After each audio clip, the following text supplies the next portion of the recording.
Ibig ko pong ipaabot sa inyo ang pagbati ng isang mabiyaya at maligayang Pasko.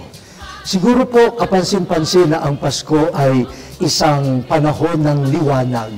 Nandyan ang mga Christmas lights, nandyan ang mga parol, nandyan po ang mga kandila, lahat po, pati ang ngiti ay nagbibigay liwanag. Sabi nga po sa isang passage sa Bible, sa Prophet Isaiah, ang mga taong naglalakbay sa dilim, nakakita na ng liwanag.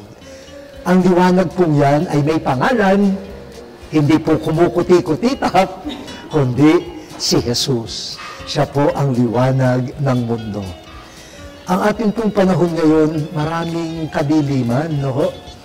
Nakaranas sa Zamboanga ng karahasan, sa Bohol ay nakaranas din ng lindol. Ang mga naapektuhan ng Yolanda, kita naman natin ang kasiraan. Maraming tao po ang nabubuhay sa iba't ibang uri ng kadiliman. Pero tuloy ang Pasko. Kasi kahit po nasira ang bahay, kahit nasira ang pananim, kahit po meron pang nawalang buhay, si Jesus darating. At sana po ang ating Pasko ay nakatutok sa Kanya.